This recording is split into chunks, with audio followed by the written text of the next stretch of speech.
বৌদিকে খুনের অভিযোগ উঠছে দেওরের বিরুদ্ধে। আরো একবার জানিয়ে রাখবো, বৌদিকে খুনের অভিযোগ দেওরের বিরুদ্ধে, বটি দিয়ে কুপিয়ে খুনের অভিযোগ। দুর্গাপুরের কালীগঞ্জের ঘটনা। অভিযুক্ত বিষ্ণু রুইদাসকে আটক করেছে পুলিশ। বিষ্ণু রুইদাস নামে অভিযুক্তকে ইতিমধ্যেই আটক করেছে পুলিশ। বৌদিকে খুনের অভিযোগ দেওরের বিরুদ্ধে, বটি দিয়ে কুপিয়ে খুনের অভিযোগ উঠছে। এই ঘটনা দুর্গাপুরের কালীগঞ্জের। অভিযুক্ত বিষ্ণু রুইদাসকে ইতিমধ্যেই আটক করেছে পুলিশ। আরো একবার জানিয়ে রাখবো, বৌদিকে খুনের অভিযোগ উঠল দেওরের বিরুদ্ধে, বটি দিয়ে কুপিয়ে খুনের অভিযোগ বৌদিকে, দেওরের বিরুদ্ধে এই অভিযোগ উঠছে। দুর্গাপুরের কালীগঞ্জের ঘটনা। অভিযুক্ত বিষ্ণু রুইদাসকে ইতিমধ্যেই আটক করেছে পুলিশ।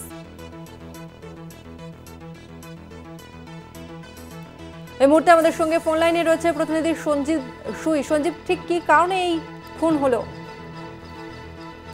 মূলত এখনো যেটা নিউ থানার পুলিশ যে প্রাথমিক তদন্ত শুরু করছে, তাতে যা মনে হচ্ছে বৌদিকে কুপ্রস্তাব দেওয়াতে, বৌদি রাজি না হওয়াতে এই ঘটনা ঘটেছে। এবং এই বিষ্ণু রুইদাস যিনি খুন করেছেন এই বিন্দু রুইদাসকে, এই সম্পর্কে তিনি দেওর হন।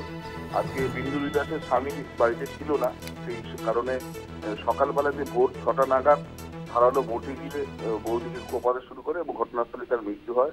পাড়া প্রতিবেশী ছুটে আসে এবং মৃত মহিলার শাশুড়ি মা যখন বাঁচাতে যান, তখন তাকেও বটি দিয়ে মাথায় আঘাত করা হয়। গুরুতর আহত হন, তাকে দুর্গাপুর মহকুমা হাসপাতালে ভর্তি করা হয়েছে।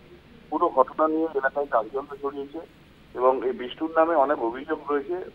প্রায় দিনই এরকম অনেক অশ্লীল মেসেজ মোবাইলে বিভিন্ন আত্মীয়কে পাঠাতো বলে কয়েকজন আত্মীয়রা জানিয়েছে। সেখানে সব বিষয় নিয়ে কেন বৌদিকে খুন করলো ধারালো বটি দিয়ে সকালবেলা, কি কারণে বচসা হলো, এই সমস্ত বিষয়টাই তদন্ত শুরু করেছে নিউ টাউনশিপ থানার পুলিশ। তাকে গ্রেপ্তার করা হয়েছে।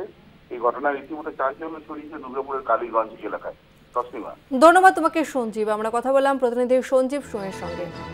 আর একবার জানিয়ে রাখবো, বৌদিকে খুনের অভিযোগ দেওরের বিরুদ্ধে, বটি দিয়ে কুপিয়ে খুনের অভিযোগ। দুর্গাপুরের কালীগঞ্জের এই ঘটনায় রীতিমতো চাঞ্চল্য ছড়িয়েছে। অভিযুক্ত বিষ্ণু রুইদাসকে আটক করেছে পুলিশ।